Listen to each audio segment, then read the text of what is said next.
violating the public trust, obstructing Congress, and self-dealing. And Congresswoman Robin Kelly of Illinois joins us now. Congresswoman, we'll just read a little more. This is from January 7th. This is for the obstruction of Congress. Secretary Noem willfully obstructed congressional oversight and withheld congressionally approved funds in violation of her constitutional oath and federal law.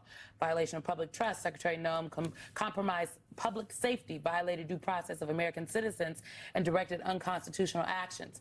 And then you have a self-dealing section in these proposed articles of impeachment. Secretary Noem abused her office for personal benefit and steered federal dollars to associates. Break this down for us, and when can the American people actually expect these articles to be filed? Well, as you read the obstruction of Congress, she prevented Congress members from going into these detention centers, and we followed every rule, give us 7 days notice, we're going to meet with you first. We did everything that we were asked to do, and we were still not allowed to go in. And I'm speaking about Broadview, but other Congress people can speak about, where they are. And then also federally already approved federal money and grants that was supposed to go to cities and states. She did not send that money through FEMA. And of course, the cities and states were looking a little blue. So they didn't get their money.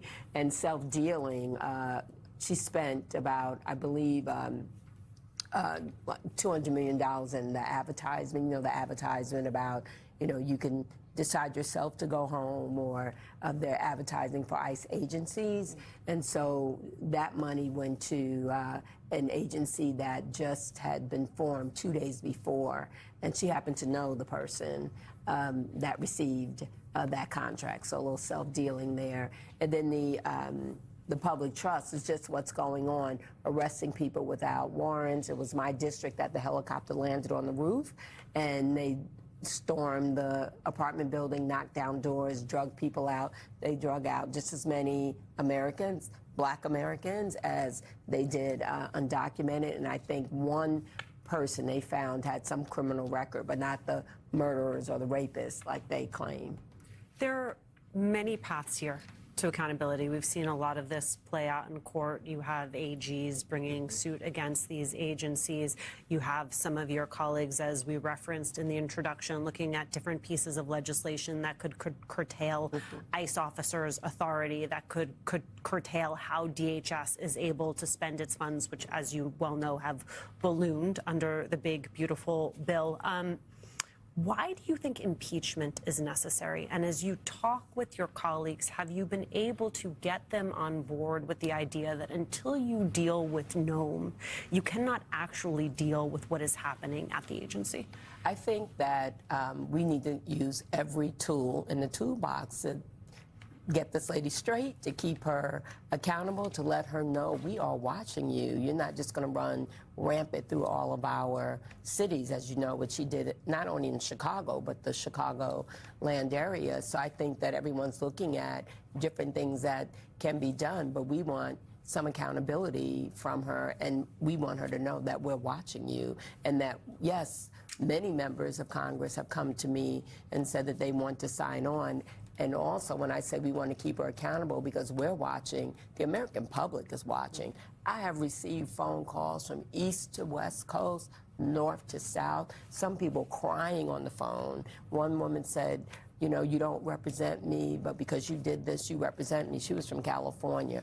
But we have heard from people all over. They are sick of it, and they want to see Congress make some action, take some moves. So this is one of them. I think it's an important one, if for nothing else, than to draw the very bright line, to your point, Congresswoman, that not everyone in this Congress has lost their mind and have decided that the congressional obligations and rights that we have under the Constitution no longer matter, that we are, in fact, a co-equal branch of governing this country. I think those things are important. But here's what you're up against, if I may. The Department of Labor posted this video on X on Saturday with the words, "One homeland, one people, one heritage. Remember who you are, American."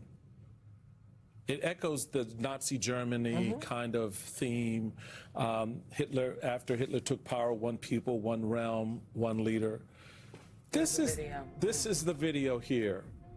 It is a part of a broader, consistent effort within this administration, not just Homeland Security, but the Department of Justice, the Department of Agriculture, Department of Education, Department of Labor. When you're looking at this accountability piece, you're going to be busy, right? Because it's the entire government. Oh, sure.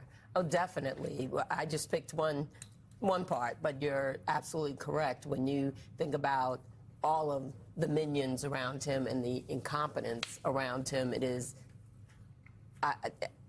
unbelievable. I use that word every day, just unbelievable. And I'm sure we would do something, but this is what we're dealing with, you know, with this at the moment. This is what I worked on because of, what they did in Chicago, and it was the trauma and the fear, you know, people scared to go to work, people scared to send their kids to school, and it's a moral issue, but also it's an economic issue too. We talk about affordability.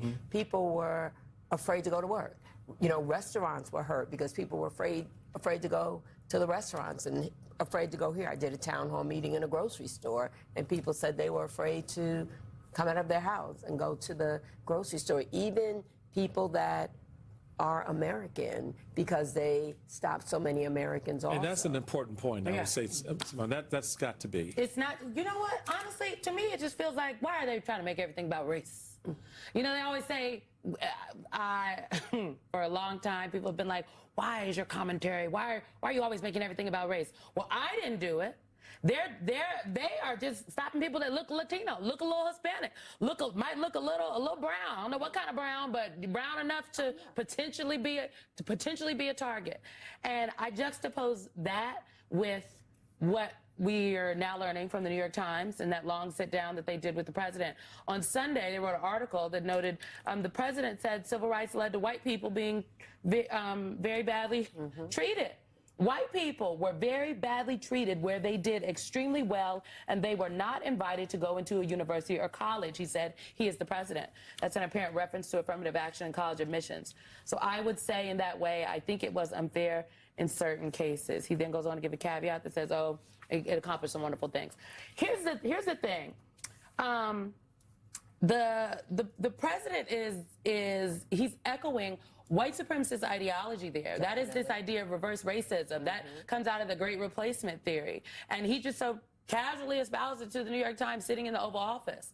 That is not divorced from, I think, the large-scale crackdown we are seeing in this country on people of color. Oh, I definitely agree when he brings the white South Africans to America. They're the only people allowed into America right now. And why can't we have more Scandinavians, you know, come to America? No, definitely. This is so racist. And he says it with ease, no consequences.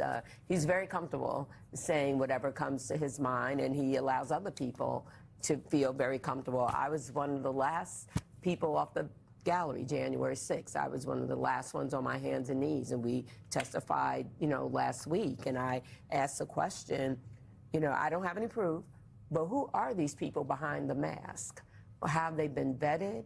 Have they been trained? If you see the commercials advertising for ICE agents, you know, we'll pay your debt, we'll give you a bonus and those kind of things. And none of us would be surprised if some of the insurrectionists were the ICE members from January 6, 5 years ago. I know there's good reporting going on trying to figure out who are the people behind the mask. Congresswoman Robin Kelly, thank you very much for your time. When we come back, breaking reporting from the New York Times that the Trump administration might have violated the laws of armed conflict during one of its boat strikes last year. Keep it here on The Weeknight.